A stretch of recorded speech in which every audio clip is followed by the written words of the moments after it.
A man convinced himself he was Jesus. His followers believed him. By the time authorities arrived, the damage was irreversible. It was the summer of 1989 when Quebec provincial police found the compound. I've read the case files myself. The photographs alone tell you everything you need to know about what happened behind those walls. A woman missing her fingers, children with scars that didn't match any accident, and at the center of it all, a man named Roch Thériault, sitting calmly as if he'd done nothing at all. But the story doesn't start with police. It starts in 1977 in a small apartment in Quebec City, where Roch Thériault was working as a welder. He was 30 years old, unremarkable. Then something shifted. He began telling people he'd had a vision, that God had spoken to him directly, that he alone understood Scripture the way Christ intended. People listened. That's the part that sticks with me, not because they were stupid, they weren't. But Thériault had something, charisma, a quiet certainty. He began gathering followers around him, a handful at first, then more. By 1981, he'd established what he called the Anthill Kids, a community dedicated to living out his interpretation of biblical law. They pooled their money, they gave him control, they trusted him completely. The group moved to rural Sainte-Agathe-des-Monts, north of Montreal. Isolated, difficult to reach, perfect for what Thériault had planned. He called himself the prophet, then the Messiah, then simply God. His followers accepted each new claim without question. They worked 16-hour days, they ate what little he allowed them. They slept in shifts on the floor. Thériault's theology was a mix of scripture and pure invention. He preached that the body was corrupt, that pain purified the soul, that absolute obedience was the only path to salvation, and he enforced these ideas with his fists. A follower questioned him. Beating. Someone tried to leave. Beatings. A child cried too much. Beaten until silent. But physical violence was only the beginning. Thériault understood something darker. Control works best when it's layered. Psychological. He invented rituals, forced confessions, humiliation ceremonies where followers had to confess their sins in front of the group while Thériault judged them. He used sex as a weapon, demanding access to the women and children, all in the name of God's will. The followers, many of them vulnerable people to begin with, some with mental illness, others simply desperate for belonging, became completely dependent on him.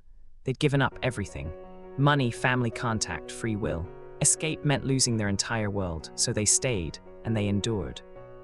Then came the injuries that couldn't be hidden anymore.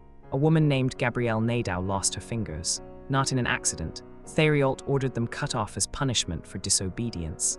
Another follower was beaten so severely she lost the ability to speak clearly.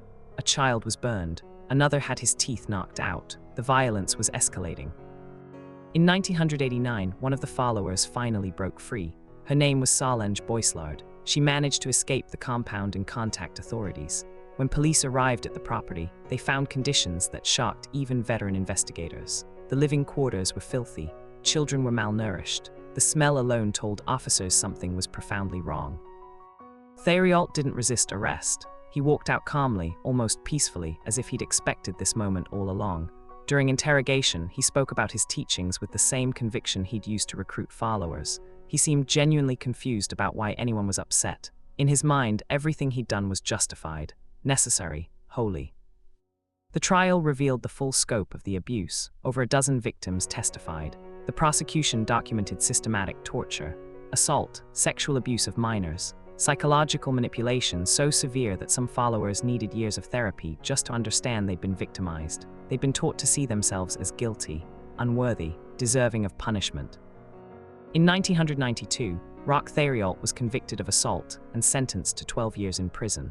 It was a sentence that many survivors felt was insufficient for what he'd inflicted. He served his time and was eventually released, living quietly in Quebec until his death in 2011. Some of his followers never fully recovered from their time in the compound.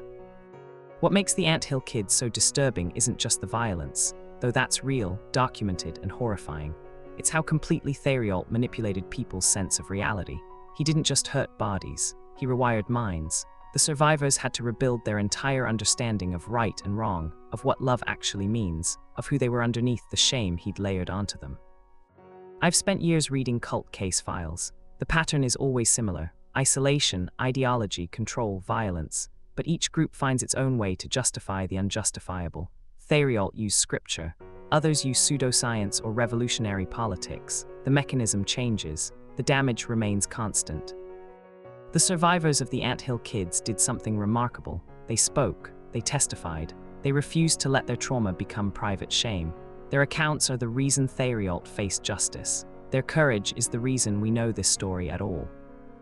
If you're watching this, you probably recognize the warning signs. Charismatic leader, isolation from the outside world, demands for absolute obedience, blurred lines between spirituality and abuse. These patterns appear in cults large and small, from rural Quebec to wealthy enclaves to online communities.